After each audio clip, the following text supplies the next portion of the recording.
REC ടെക്കിൻ്റെ പുതിയൊരു വീഡിയോയിലേക്ക് എല്ലാവർക്കും സ്വാഗതം. ഇന്നത്തെ ദിവസം ഒരു സ്പ്ലിറ്റ് എ സിയുടെ സർവീസിംഗ് ആണ്. സ്പ്ലിറ്റ് എ സി വർക്ക് ചെയ്യുന്ന സമയത്ത് റൂമിലേക്ക് വെള്ളം ലീക്ക് ആവുന്നു എന്നായിരുന്നു കംപ്ലയിൻറ്റ്. അപ്പോൾ നമ്മളിതിനു വേണ്ടി ഏറ്റവും ആദ്യം ചെയ്യേണ്ടത് സ്പ്ലിറ്റ് എ സിയിലേക്കുള്ള എല്ലാ ഇലക്ട്രിക്കൽ കണക്ഷൻസും നമ്മൾ ഡിസ്കണക്ട് ചെയ്യുക.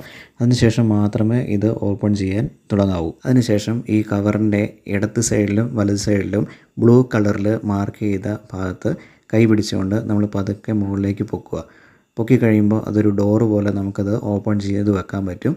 അങ്ങനെ വെച്ചതിന് ശേഷം മാത്രമേ നമുക്ക് അതിൻ്റെ ഉൾവശം കാണാൻ സാധിക്കൂ. അത് ഓപ്പൺ ചെയ്ത് കഴിയുമ്പോൾ ഇൻഡോർ യൂണിറ്റിൻ്റെ ഉള്ളിലിരിക്കുന്ന എയർ ഫിൽറ്ററുകൾ കാണാൻ പറ്റും. അപ്പോൾ ഇവിടെ 2 എയർ ഫിൽറ്റർ ഉണ്ടായിരുന്നു. ഒരെണ്ണം ഞാൻ പുറത്തെടുത്തതാണ്. സ്പ്ലിറ്റ് എ സിക്ക് ഉള്ളിലേക്ക് വരുന്ന എയറിനെ ഫിൽറ്റർ ചെയ്യുക എന്നതാണ് എയർ ഫിൽറ്ററിൻ്റെ ഫങ്ഷൻ.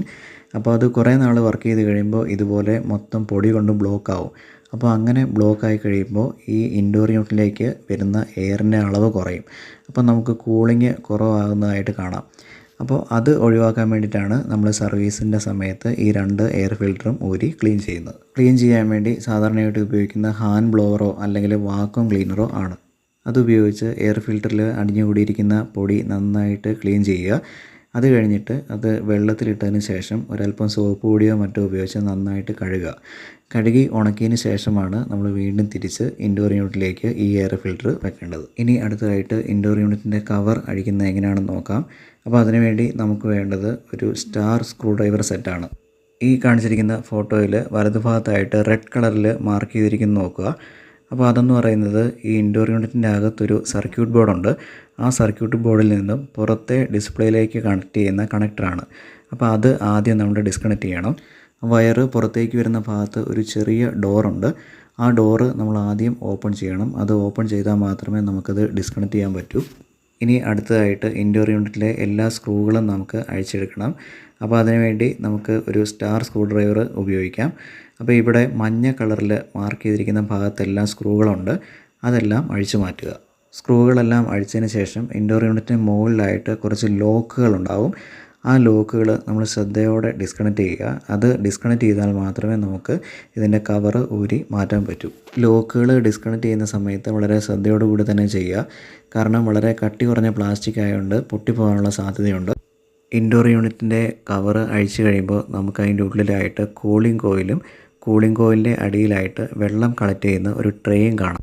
കൂളിംഗ് കോയിലിൻ്റെ ഉള്ളിലൂടെ എയർ കയറി ഇറങ്ങുന്ന സമയത്ത് എയർ തണുക്കുകയും അതിനുള്ളിലുള്ള ഈർപ്പം കണ്ടൻസ് ചെയ്ത് വെള്ളമാവുകയും ചെയ്യുന്നു. ഈ വെള്ളം കളക്ട് ചെയ്യാൻ വേണ്ടിയിട്ടാണ് ഇവാപ്പറേറ്റർ കോയിൽ അല്ലെങ്കിൽ കൂളിംഗ് കോയിലിൻ്റെ അടിയിലായിട്ട് നമ്മൾ വെള്ളം കളക്ട് ചെയ്യാൻ വേണ്ടിയിട്ട് ഈ ട്രേ ഉപയോഗിക്കുന്നത്.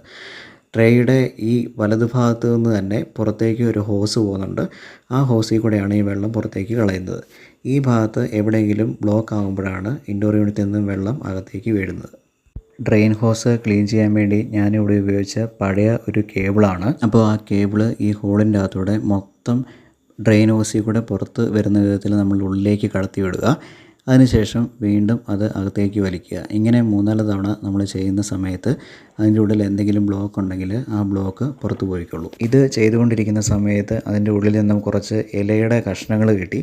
അതുകൊണ്ടാണ് ആ ഡ്രെയിൻ ബ്ലോക്ക് ആയത്. ഇനി അത് കറക്റ്റായൊന്ന് ചെക്ക് ചെയ്യാൻ വേണ്ടിയിട്ട് നമ്മൾ ആ ട്രേയുടെ ഇടതുഭാഗത്ത് നിന്നും ഒരല്പം വെള്ളം ഒരു കുപ്പിയിൽ നിന്ന് ട്രേയിലേക്ക് ഒഴിക്കുക. അപ്പോൾ ബ്ലോക്ക് മാറിയിട്ടുണ്ടെങ്കിൽ അത് ഫ്രീ ആയിട്ട് ഡ്രെയിൻ ഹോസിൽ കൂടെ പുറത്തു പോകും. അപ്പോൾ ഇങ്ങനെ ഒഴിച്ചപ്പോൾ ആ വെള്ളം ഏകദേശം കറക്റ്റായിട്ട് തന്നെ പുറത്തു പോകുന്നുണ്ട്. അപ്പോൾ അതുകൊണ്ട് ബ്ലോക്ക് മാറിയിട്ടുണ്ടെന്ന് നമുക്ക് മനസ്സിലായി. കൂളിംഗ് കോയിൽ ക്ലീൻ ചെയ്യാൻ വേണ്ടി ഞാനിവിടെ ഉപയോഗിച്ചത് ഒരു വാക്വം ക്ലീനറാണ്. അപ്പോൾ വാക്വം ക്ലീനർ നമ്മൾ ബ്രഷ് മൂവ് ചെയ്യുന്ന സമയത്ത് ഉണ്ടാകുന്ന പൊടിപടലങ്ങളെല്ലാം അത് വലിച്ചെടുക്കും. അപ്പോൾ അതുകൊണ്ട് റൂമിൽ ഒരല്പം പോലും പൊടി വീഴാതെ തന്നെ നമുക്കത് ക്ലീൻ ചെയ്ത് മാറ്റാൻ പറ്റും. ശരിക്കും ചെയ്യേണ്ടിയിരുന്നത് വാട്ടർ സർവീസിംഗ് ആണ്.